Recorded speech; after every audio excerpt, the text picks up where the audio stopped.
All right, so this is where we're headed here, where I'm going to be giving you an equation, but we want to know the derivative of what equation would give us this. When we do that, what we're talking about here is basically an antiderivative. So the derivative of what other equation, which in this case we are calling capital F of x, the derivative of capital F of x should equal f of x here. Well, when we see this x cubed here, you can kind of see, okay, well, that would be like power rule backwards, right? So we know that we'd end up with x to the fourth. We end up going up 1 with our exponent now, because, of course, if I take the derivative of this, I would subtract 1. But if I take the derivative of x to the fourth, that would give me 4x cubed. I don't want it to be 4x cubed. I want it to just be x cubed. So what do I plug in front of the x to the fourth to make that happen? There you go. All right, then we need to take the, well, we got to figure out the derivative of what? 8. Would be 8. 8x. The answer here is not 8, because the derivative of this 8 would be 0, not 8. It's got to be the 8x, yes. This would actually be our answer. This is what we call the antiderivative of the original f of x function here. Now, this would be useful to put into our notes then, a definition of what an antiderivative actually is then.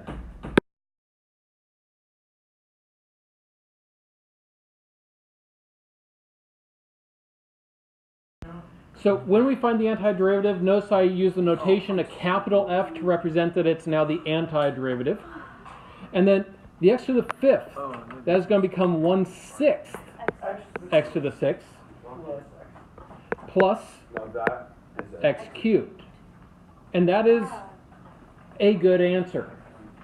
But is it the only answer? No, because you can have anything you want with it in, as long as you have x.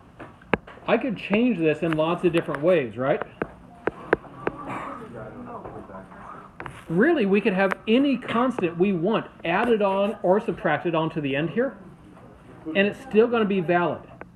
Now, because of that, what you'll often see is actually a C written at the end of these antiderivatives. That C stands for constant.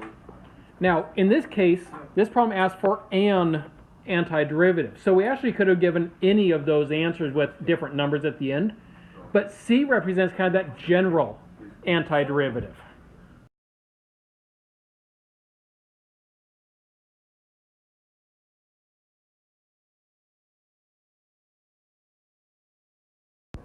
All right, so this is the answer that we come up with for this antiderivative. Now, the nice thing when doing these is you can always check your answers by trying to take the derivative of it. Like if I take the derivative of that, I get 12x squared, which is what we want to see. So you can always check yourself that way if you're feeling unsure about one of these.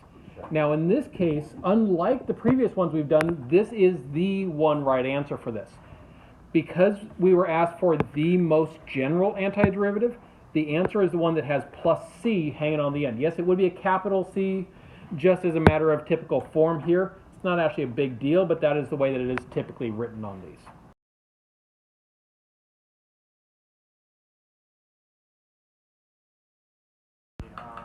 So as we look at finding this antiderivative in this case, of course, when I'm going up, that means I'm adding 1 to my exponent, but you'll notice there's no number written in front of the x, so that means it has to be 1 over my original exponent. So it could be 1 over n plus 1 times the x to the power of n plus 1. What am I missing at the moment? Plus C. Yep. You want to have that plus C in there. That way it is the most general antiderivative. Now basically, this is the power rule antiderivative flavor. If you wanted to have a nice pretty little rule there in your notes, this is what it would look like. You might take a moment and write that down if you don't already. Now the one thing that might have caught your attention though is this little caveat. This is true and it's a general rule provided n does not equal -1.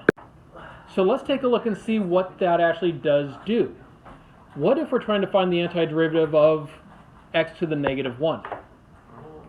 The reason why this doesn't work is because if I tried to just use that formula I just wrote up there, I'd end up with like x to the power of 0 times 0. But if I did that, that'd be 0 times 1, which is 0. The derivative of 0 is not x to the negative 1. So what is it? Well, the derivative of what, actually let's write it this way first. The derivative of what equals 1 over x? Oh, ln x. Yeah, that's the natural log, right? And so the antiderivative here is the natural log of x. That's why the n can't be negative 1, because when we're doing the antiderivative of x to the negative 1, that's the antiderivative of 1 over x, which we know is the natural log.